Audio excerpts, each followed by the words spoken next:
아멘. 오늘 하나님께서 저에게 주시는 은혜 말씀은 빌립보서 4장 11절부터 13절까지의 말씀입니다. 빌립보서 4장 11절, 12절, 13절의 말씀입니다. 하나님의 거룩한 말씀을 봉독해 드릴 때 여러분의 심령에 은혜가 있기를 바랍니다. 내가 궁핍함으로 말하는 것이 아니라 어떠한 형편에든지 내가 자족하기를 배웠노니 내가 비천에 처할 줄도 알고 풍부에 처할 줄도 알아 모든 일에 배부르며 배고픔과 풍부와 궁핍에도 일체의 비결을 배웠노라. 내게 능력 주시는 자 안에서 내가 모든 것을 할 수 있느니라. 아멘. 하나님의 말씀이었습니다. 거룩한 예배에 참석하신 여러분 주의 이름으로 환영합니다. 인사 좀 해보실까요? 옆에 있는 안녕하십니까? 반갑습니다. 잘 오셨습니다. 큰 은혜 받으십시오. 예, 반갑습니다. 매주 보는 얼굴인데도 왜 이렇게 반가운지 모릅니다. 예, 참 주일날 이렇게 교제한다고 하는 건 행복한 것입니다. 세상 사람들은 소위 말하면 이 맛을 모르죠. 예배의 맛, 또 성도들의 교제, 또 하나님을 찬양하는 그런 맛을 알 수가 없죠. 자, 우리 한번 다시 한번 외쳐볼까요? 하나님을 기쁘시게, 예, 사람을 행복하게.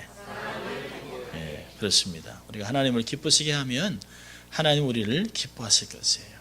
또 주위인 사람을 행복하게 하면 당연히 그들은 다른 사람을 행복하게 하는, 그래서 행복 바이러스가 될 것입니다. 오늘은 소망 6번째 메시지를 전하려고 합니다. 오늘은 본문의 말씀을 가지고 자족하는 삶,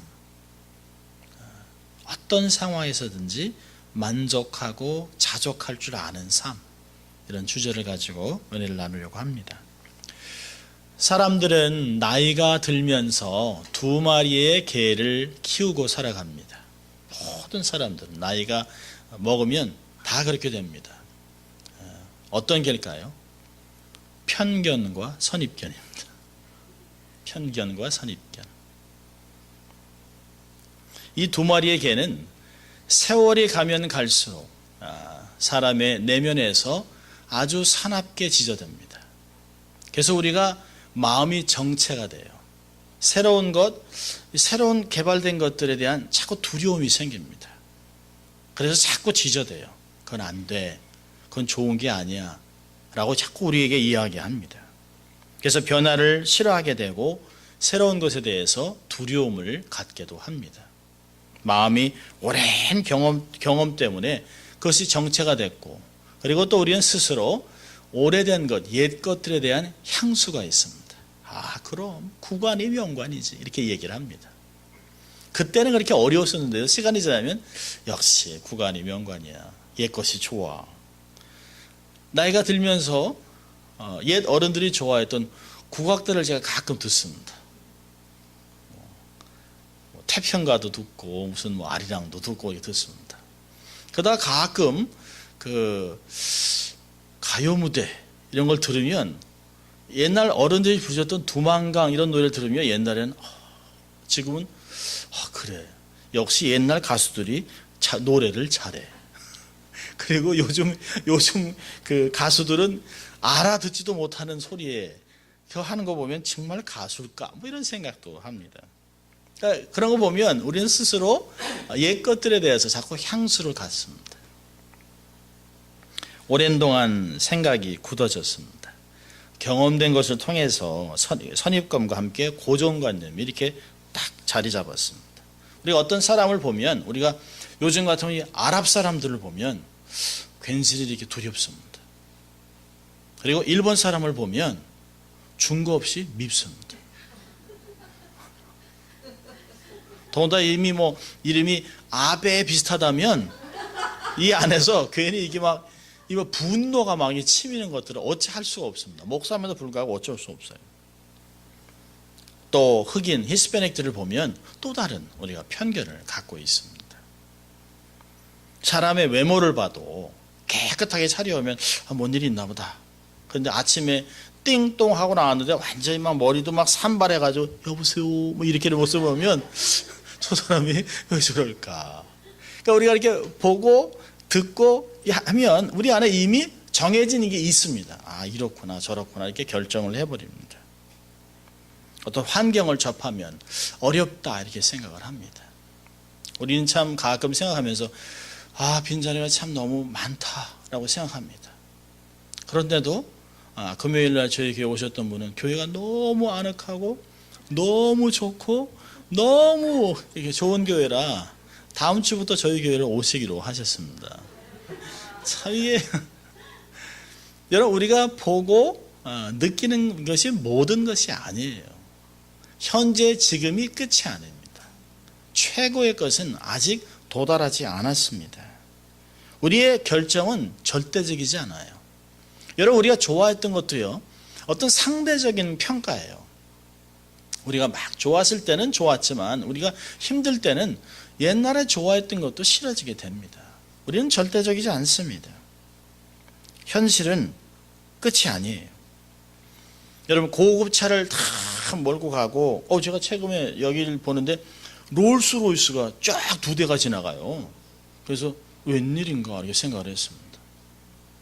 근데 운전하고 뒤에 타고 다니는 사람의 얼굴을 흘끗 봤는데요, 아주 고민스러운 얼굴을 하고 있습니다. 그래서 나는 저런 차 타면 되게 기분 좋을 텐데 왜 저럴까? 그러니까 고급차를 몬다고 큰 집, 새 집에 산다고 행복하고 만족할까요? 그건 아닌 것 같습니다. 그럴 수도 있겠죠. 세상에서 가장 부자인, 지금도 가장 부자이지만 역사적으로 보면요, 락펠러한테 인터뷰를 했습니다. 세계에서 제일 부자였을 때 락펠러에게 그 신문기자가 물었습니다. 세계 제일의 부자가 되셨는데요, 만족하세요? 그랬더니 No. 그랬습니다. 깜짝 놀랐죠, 기자가. 아니 그럼 돈을 더 많이 벌어야 된다는 얘기입니까? 그랬더니 조금만 더 벌으면 된다는 거지. 조금만 더. 참 놀랍죠. Just a little bit more. 요즘 사람들이 하는 얘기가 있어요. 부족한 2%. 그러니까 100% 만족하기는 어려운데요, 늘 부족한 2%, 부족한 10%를 이야기합니다.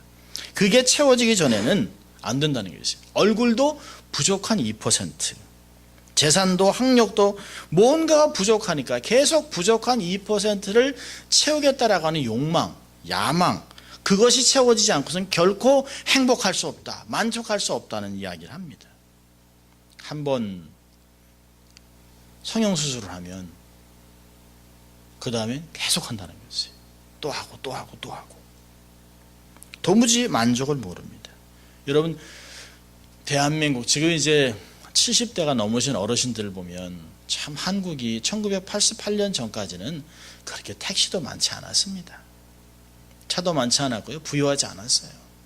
요즘 어린아이들 노동하는 것 때문에 다른 나라 안 된다고 얘기하지만 60년대 70년대는 구로공단에서 젊은 우리들의 누나들, 그들이 밤을 새며 작은 임금 때문이라도 밤을 새며 일을 했던 게 얼마 안 돼요. 이제 한 40년, 30년밖에 안 됐습니다. 근데 이런 나라가 전 세계의 경제 대국의 7번째에 들어가 있습니다. 참 하나님이 하신 거죠. 하나님이 보호하사 대한민국 만세, 우리나라 만세. 하나님이 보호하신 것이 사람이 한 것이 아닙니다. 38선을 막은 것도 하나님이 하신 것이에요. 그런데 이 경제협력개발기구인 OECD 국가 중에서 행복 만족도는 제일 낮습니다. 제일 불행해요. 제일 불행해요. 자살률은 최고로 높습니다. 전교 1등 하다가 2등으로 떨어졌다고 자살합니다. 저는 아직도 꼴찌 하는 애들이 자살하는 걸 한 번도 본 적이 없습니다. 반에서 50등 하는 아이들이 자살하고 그러지 않아요. 그냥 현실을 아주 가볍게 받아들입니다, 그 아이들은. 그런데 정말 다 그 A를 받다가 하나 B 플러스를 받았는데 그것 때문에 인생을 하직합니다. 무엇이 그들을 그렇게 합니까? 만족하지 못한 인생, 어려서부터 만족하지 못하는 인생을 살아갑니다. 강하면 행복하고 병이 있거나 장애가 있으면 불행합니까? 그렇지 않습니다. 절대 그렇지 않습니다. 아마 한국 사람들 같이 비교의식이 강한 민족이 없을 거예요. 누구랑 비교해서 누구랑 해서 안 되는 것이. 대학생이 지나가는 사람들에게 이 질문을 가지고 서베이를 했습니다. 행복하십니까? 만족하세요? 혹시 무엇이 당신을 만족하게 하십니까? 이 질문을 해가지고 이제 서베이를 했습니다. 별의별 답이 다 나왔어요. 그런 나온 중에 답 중에서 인생의 중요한 것을 감당할 때, 어떤 사람은 좋은 책을 읽을 때, 어떤 사람은 스쿠버 다이빙을 할 때, 어떤 사람은 맛있는 음식을 먹을 때, 어떤 사람은 사랑하는 사람과 함께 할 때, 어떤 사람은 매일 밤 파티를 갈 때, 어떤 사람은 쌀밥과 고기를 실컷 먹을 때, 부자가 될 때, 온 가족이 식탁에 모여서 인생의 중요한 얘기를 나눌 때, 좋은 직장, 아이폰 5, 새 차, 새 집, 별의별 게 다 나왔습니다. 근데 여러분, 이 들은 답들이 모두가 동일한 게 뭘까요? 공통점이 뭘까요? 다 가시적인 것이에요. 다 환경에 의존하고 있습니다. 다 내가 만지고 가지고 느끼고 볼 수 있는 그런 것들을 가지고 내 행복을 측정하고 있다는 것이에요. 사실 우리는 모든 환경에 의존하고 살아갑니다. 그러면서 그것 때문에 감정의 변화가 높고 낮음을 계속 경험합니다. 환경적인 것 때문에 우리의 감정은 롤러코스터를 경험합니다. 좋았다, 나빴다, 좋았다, 나빴다. 반복해서 굴곡을 경험합니다. 어떤 분은 그런 얘기했어요. 인생은 여러 계절을 지난다. 그렇다면 어떤 지혜자 말같이 환경에 도전하지 말고 환경에 순응하며 살아라 하는 말이 과연 맞는 말입니까? 환경에 길들여져서 살아가는 것이 성도들의 삶일까요? 아닙니다. 우리는 스스로 자신의 인생에 제한선을 그어놨습니다. 리밋을 딱 그어놨어요. 여기까지만. 이건 안 돼. 아니 내가 뭔데? 이거 주제 넘게. 이거 주책이야. 이 나이에. 그러면서 못한다는 서인을 딱딱 그어놨습니다. 그리고 타인에 비해서 저 사람은 할 수 있지만 나는 안 돼. 아니면 쟤는 안 돼. 이렇게 선을 그어놨습니다. 이 제한선을 누가 그을 수 있겠습니까? 우리가 환경에 길들여서 살고 환경에 있는 것 때문에 우리가 만족하고 살아가는 것이 과연 정상적인 삶일까요? 성경은 아니다라고 이야기합니다. 환경에 의해 자유되는 삶이 정상이 아닙니다. 왜 그럴까요? 하나님은 우리를 그렇게 의도하지 않았습니다. 여러분 창세기 1장 27절 28절을 보면 여러분이 너무너무 잘 아시는 말씀이죠.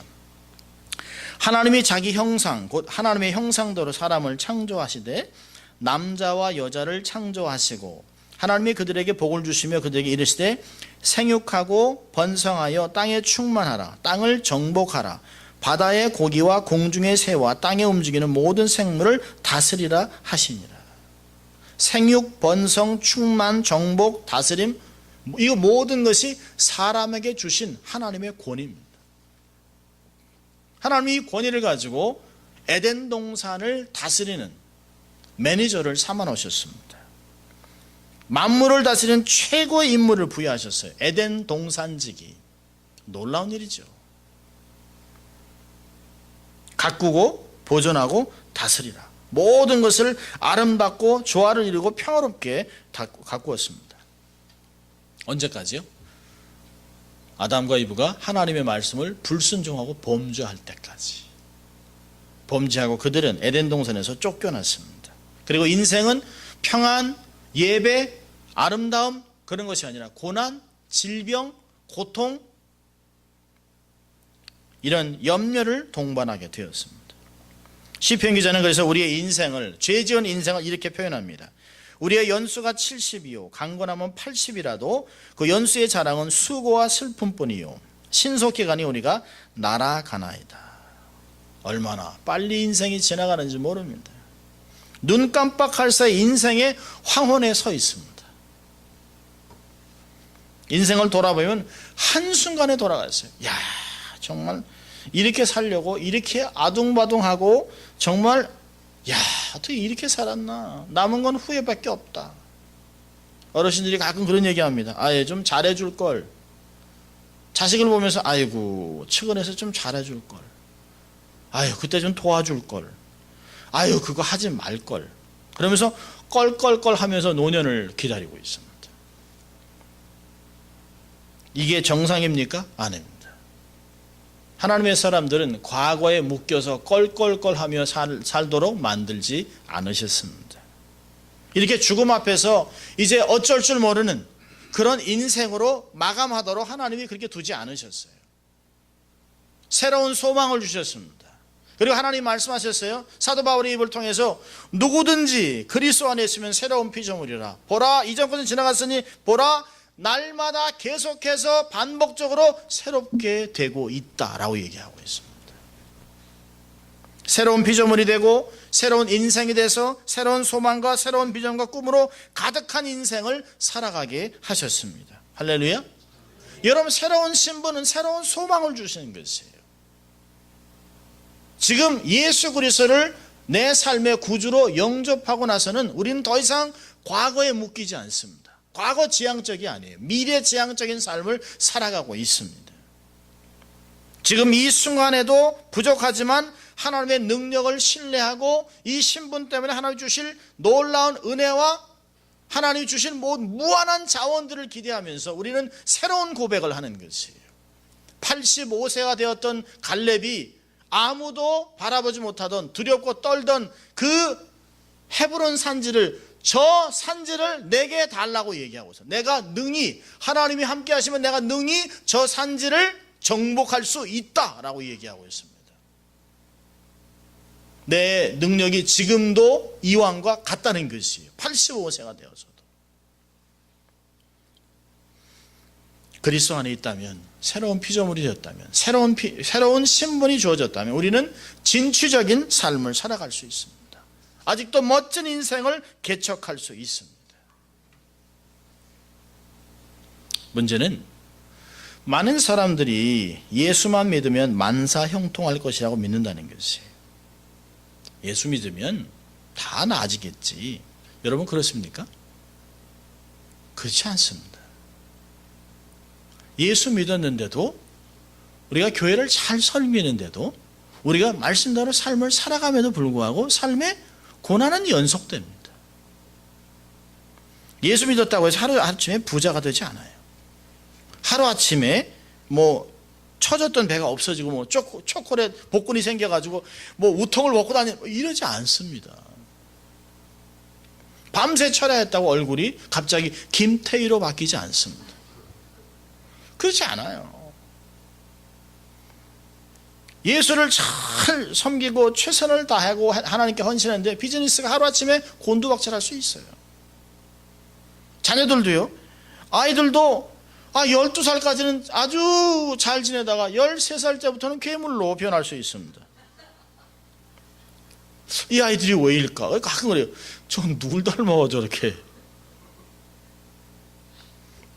가정도 잘 되는 것 같은데 어느 한순간에 골만 터져 있는 것들을 볼 수 있어요.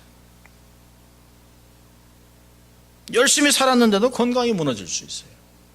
열심히 하나님께 헌신했는데도 불의의 사고로 장애자가 될 수 있어요. 장애를 가질 수 있어요. 이런 일이 벌어지지 않는다 할지라도 우리가 날마다 말씀을 묵상하고 날마다 기도하는데도 우리의 심령이 바짝바짝 마를 때가 있어요. 날마다 정말 폭포수 같은 은혜를 경험하고 심령이 촉촉하게 말씀으로 은혜로 젖어서 늘 할렐루야를 외치고 삶을 살아갈 수 있다면 얼마나 행복하고 좋을까요? 근데 그게 현실이 아니라는 것이에요. 그렇게 헌신하고 그렇게 말씀에 헌신하고 말씀을 붙잡고 살아감에도 불구하고 내 삶이 어느 때는 삶에서 사막 같은 황무지 같은 것을 경험할 수 있다는 것이에요. 아무리 사람들이 얘기해도 위로도 받지 못하고 만족도 없고 기쁨도 없는 그런 때가 와요.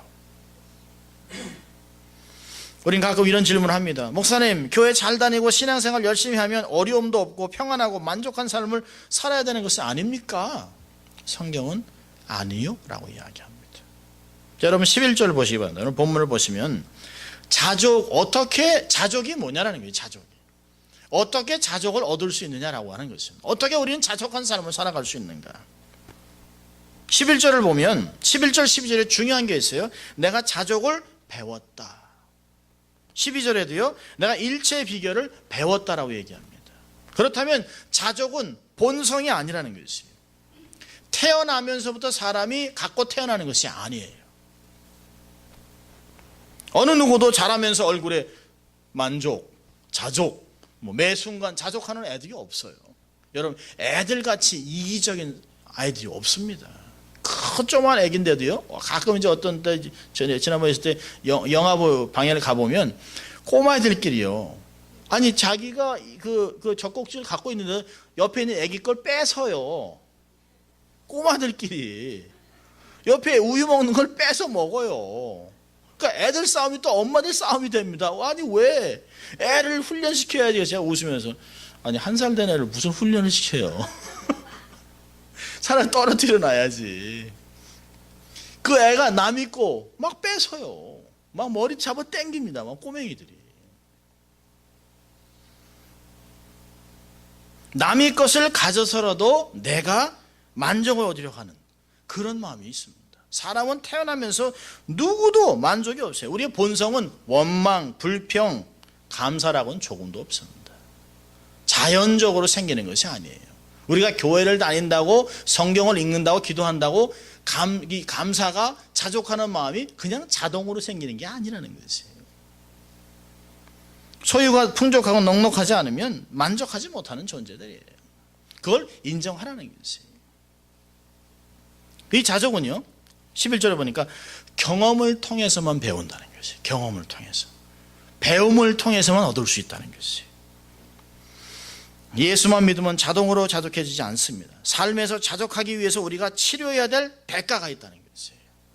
대가를 지불하고 배우는 것입니다. 바울의 고백을 들어보세요. 여러분 고린도 후서를 봅니다. 고린도 후서 12장을 보면 사도 바울이 자기의 인생을 이렇게 고백을 합니다. 처절한 그 고난의 행군에 대한 고백을 합니다. 고린도 후서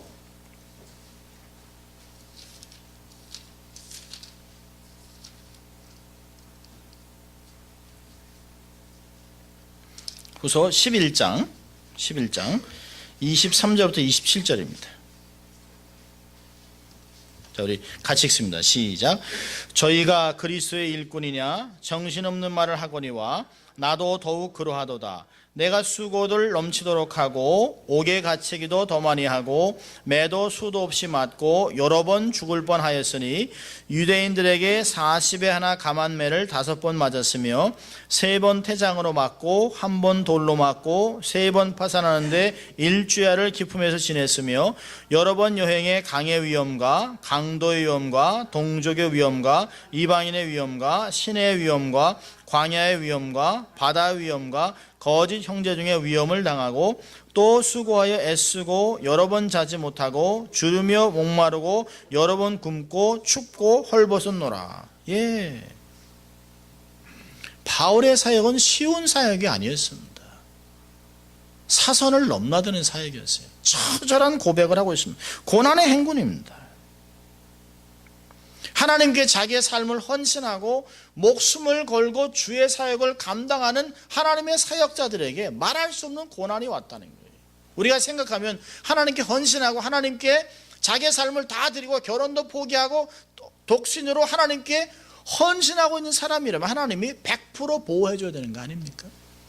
아마 우리는 그러한 생각들을 하고 살아가요. 내가 이렇게 하면 하나님이 이렇게 해줄 것이라고 하는 기대감. 어떤 면에서는 give and take를 기대하며 살아갑니다. 여러분 잘 나가다 갑자기 어려움을 당할 수 있어요. 직장에서 불이익을 당할 수도 있습니다. 내가 노력을 하고 애를 쓰는 데서 빚은 늘어날 수 있어요. 어떤 사람이 까닭없이 나를 정죄하고 나에 대해서 아주 나쁜 말을 할 수 있어요. 이럴 때 일반적인 반응은 분노하는 거예요. 왜? 내가 무슨 잘못했다고 당신 왜 그러는 거야?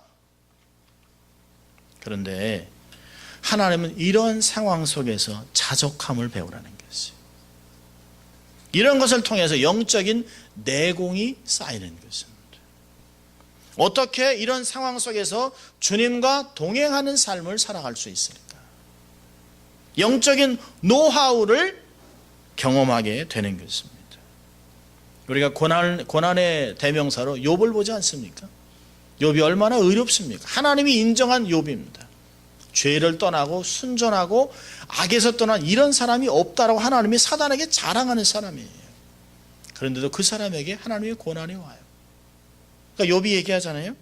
정말 내가 이 고난을 지나고 나서 정금 같은 인생으로 될 것이라고 얘기합니다. 인생의 불순물이 빠지는 것이에요. 성숙의 과정이라는 것이에요. 빌립보서 1장 29절에 사도 바울이 감옥에 갇혀서 이런 말을 합니다. 주 안에서 기뻐하라는 말을 하기 전에 1장 29절에 뭐라고 얘기하냐면 그리스도를 위하여 너에게 은혜를 주신 것은 다만 그를 믿을 뿐 아니라 또한 그를 위하여 고난도 받게 하려 하십니다. 예수 믿는 사람은 은혜와 함께 고난이 온다는 것이에요.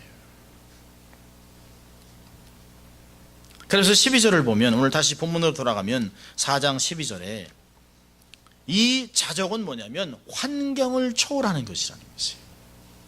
자족은 본성이 아닙니다. 자족은 반드시 배워야 합니다.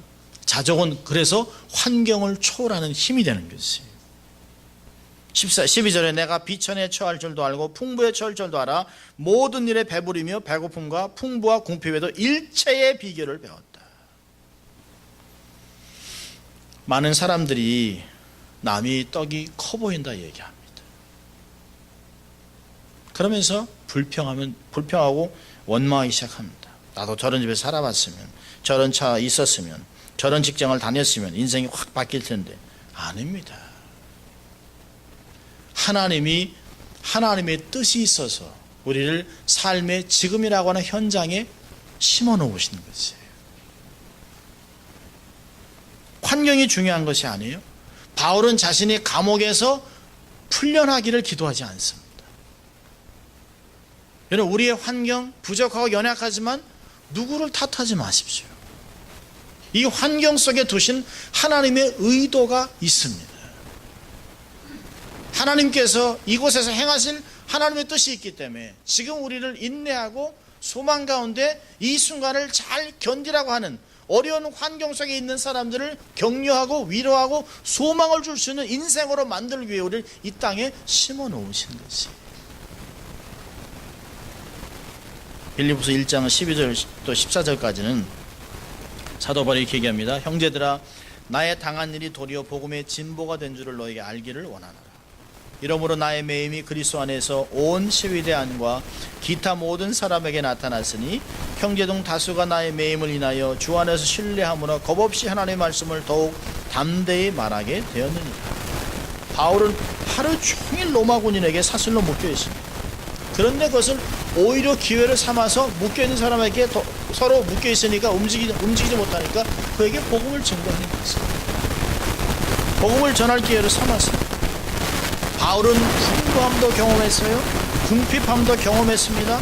많든 적든 그 모든 일에 자족할 수 있는 일체의 비결을 풍부해도 교만해지지 않고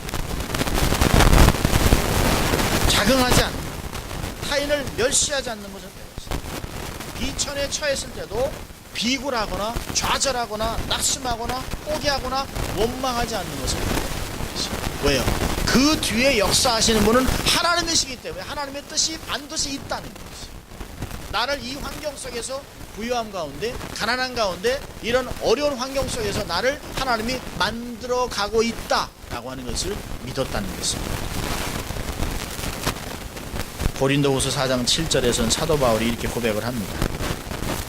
우리가 이 보배를 질그릇에 가졌으니 이는 능력의 힘이 큰 것이 하나님께 있고 우리에게 있지 아니함을 알게 하려 합니다. 8절부터 10절까지는 놀라운 얘기합니다. 현실과 진짜를 얘기하고 있습니다. 우리가 사방으로 우겨심을 당하여도 쌓이지 아니하고 답답한 일을 당하여도 낙심하지 아니하고 핍박을 받아도 버림받지 아니하고 거꾸로 됨을 당하여도 망하지 아니하고 우리가 항상 예수 죽인 것을 몸에 짊어짐은 예수의 생명도 우리 몸에 나타내게 하려 합니다. 이렇게 힘든 것 같지만 사실은 아니라는 것이 현실이 다가 아닙니다. 현실에 역사하시는 하나님의 능력, 하나님의 섭리, 하나님의 뜻을 확신하라고 하는 것이에요. 어떻게 우리가 이런 삶을 살 수 있을까요? 그 한 절 전에 6절을 보면 고린도서 4장 6절에 어두운 데서 빛이 비추라 하시던 그 하나님께서 예수 그리스도의 얼굴에 있는 하나님의 영광을 아는 빛을 우리 마음에 비추셨느니라. 우리가 예수 그리스도를 바라보고 예수 그리스도의 영광을 바라보니까 현실은 녹록하지 않아도 넉넉히 넘어갈 수 있다는 것이. 그래서 매 순간 원망하지 않고 불평하지 않고 자족하면서 사도 바울이 고백한 건 뭘까요? 나의 나된 것은 하나님의 은혜입니다. 난가지 비전교회가 되는 것은 하나님의 은혜입니다. 어떤 상황 속에서도 자족할 수 있는 비결은 무엇일까요? 저는 두 가지만 보고 마치려고 합니다. 첫째로, 자족의 비결은 그리스도와 연합하는 것입니다. 여러분 13절의 고백은 빌립보서 4장 13절은 결코 따로 읽어서 되는 말씀이 아닙니다. 빌립보서 4장 13절에 내게 능력 주시는 자에서 내가 모든 것을 할 수 있다라고 하는 것은 11절과 12절에 배움이 있은 후에 고백하는 것이에요. 어떤 사람은 빌립보서 4장 13절의 말씀을 가지고 긍정적인 사고를 하면 모든 것이 변할 것이라고 권경에서 헤어나올 수 있다고 얘기합니다. 나는 이 문제에서 헤어나올 수 있다. 나는 할 수 있다. 나는 반드시 이겨낼 거야. 여러분 그것은 신학이 아닙니다. 그건 어린아이들이 얘기하는 세사미 스트리트 디알러지예요. 나는 할 수 있어요. I can do it. I can do it. I can do it all by myself. 그거는 애들 만화에서 얘기하는 거지. 아주 반쪽만 알고는 위험한 발상입니다. 나는 내가 모든 것을 할 수 있다. 여러분이 하나님의 말씀은 도깨비 방망이가 아닙니다. 그런 주문이 아니에요. 환경 속에서 하나님께 자족함을 내 삶의 대가를 지불하면서 배운 사람만이 내가 부한 가운데도 가난한 가운데도 어떤 상황에서 어렵지만 사면초와 같은 상황 속에서 하나님이 내게 능력만 주시면 나는 모든 것을 주를 위해 살아갈 수 있습니다 라고 하는 고백입니다. 여러분 주님과 연결돼서 연합되어 있을 때만 할 수 있는 고백입니다. 환경을 초월한 것이에요. 여러분 우리의 자족은 우리 자신으로부터 오지 않습니다. 주님으로부터 오는 것이에요. self-sufficiency가 아니에요. It's God-centered sufficiency. 하나님께로부터 오는 만족을 이야기합니다. 1985년에 저희가 대학생 선교회에 학생들과 함께 한국의 단기 선교여행을 갔습니다.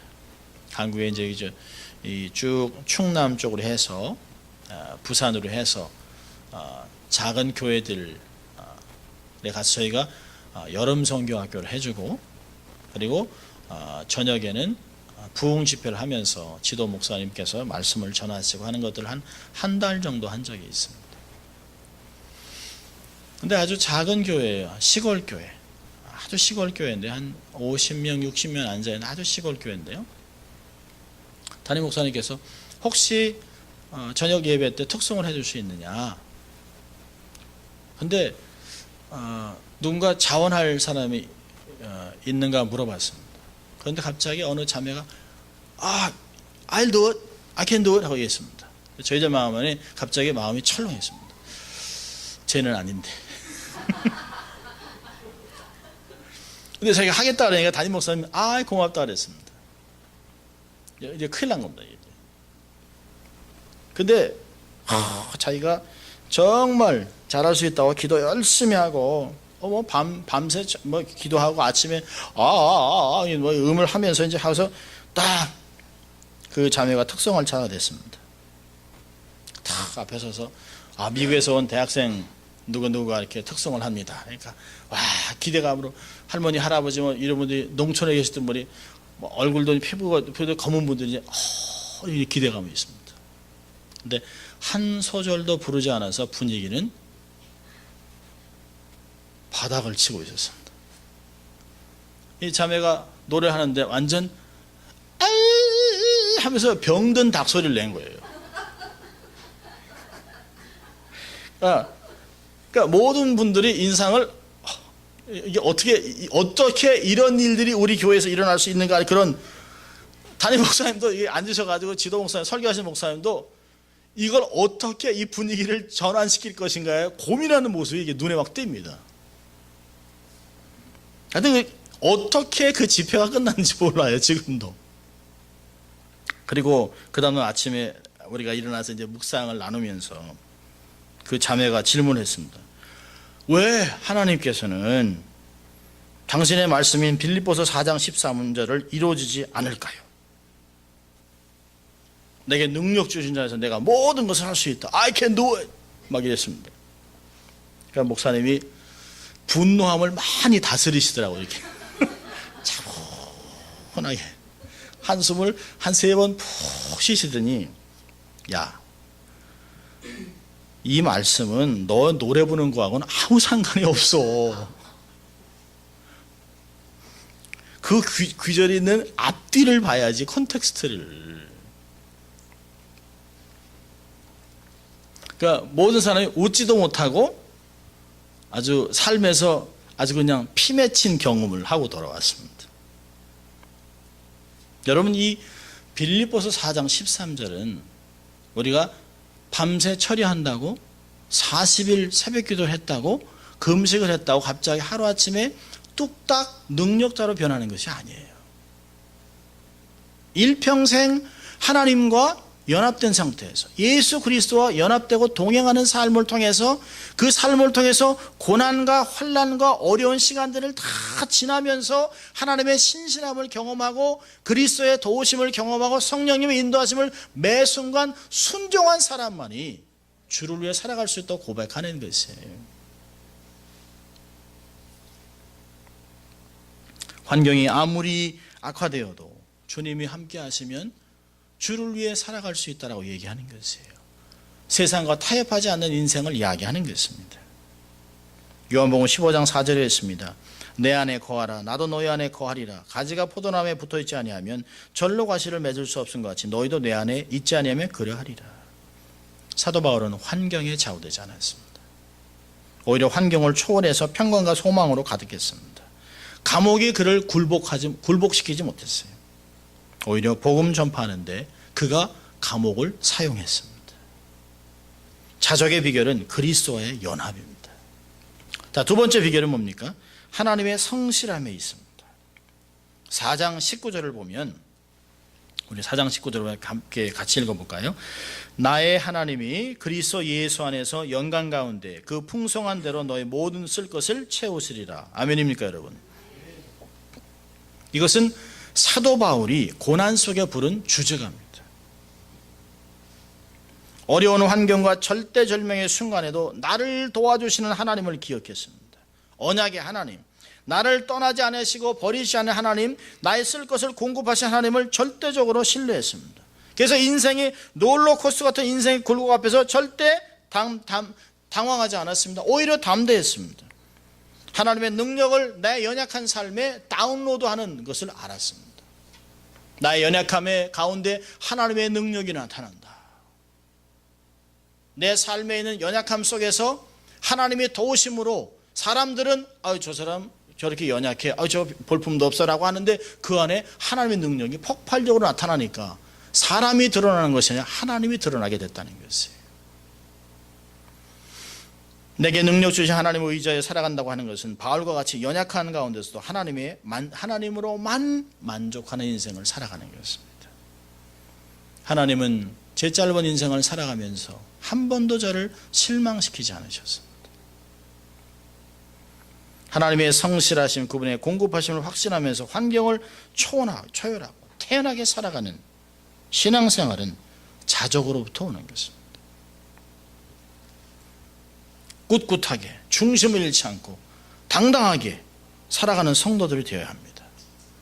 여러분이 혹시 신앙생활을 하면서 내가 이렇게 만족하지 못하고 자족하지 못할까 고민하는 사람도 있다면 걱정하지 마십시오. Welcome to the club. 요나또님은 여러분이 혼자 그러는 것이 아니에요. 우리가 다 동일하게 같이 겪는 것이에요. 다 말하지 않지만 털면 먼지 나요. 각자의 고민이 있어요. 그렇지만 고민 때문에 문제 속에 빠지는 것이 아니라 그 문제를 하나님과 극복해서 나가는 삶이 신앙이라고 하는 것이에요. 바울이 섬겼던 하나님은 동일한 하나님입니다. 이 하나님이 영영이 우리 하나님이신 우리를 죽을 때까지 인도하시겠다라고 얘기하고 있습니다. 어느 미국 교회 목사님이 이렇게 외치셨어요. 저는 아직도 이 말씀 마음에 많이 새기고 있는데요. When God is glorified, we are satisfied. 하나님이 영광을 받으시면 우리는 만족함을 얻는다. 그렇지 않겠습니까? 하나님의 나라와 의를 먼저 구하는 자에게 모든 것을 주시겠다고 하는 하나님. 그래서 사도 바울이 무엇하든지 먹든지 마시든지 무엇하든지 하나님의 영광을 위하라고 하신 그 말씀을 우리가 그대로 순종하면 하나님은 우리의 모든 것들을 책임지시고 우리의 삶을 만족시켜 주겠다고 약속하셨습니다. When God is glorified, we are satisfied. 계속해서 자족함을 배워나가서 어떤 환경 속에서도 하나님의 신실함을 믿고 그리스도와 계속해서 함께 동행하고 연결된 상태에서 하나님을 찬양하고 매 순간 만족하며 살아가는 행복한 성도들 되시길 주의 이름으로 축원합니다. 기도하겠습니다. 하나님 아버지 감사합니다. 매 순간마다 힘들고 어려운 환경 속에서도 환경에서 좌절하고 낙심하는 것이 아니라 오히려 그리스도와 동행하며 하나님의 신실함을 고백하고 선언하면서 하나님의 능력으로 하나님의 모든 자원을 가지고 삶을 살아가는 저희들 되게 하시고 많은 힘든 사람들에게 자족하는 비결을 알려주고 선언하고 복음을 증거하는 행복하고 복된 성도들이 다 될 수 있도록 하나님 축복하여 주시옵소서. 감사하고 예수님 이름으로 기도합니다. 아멘.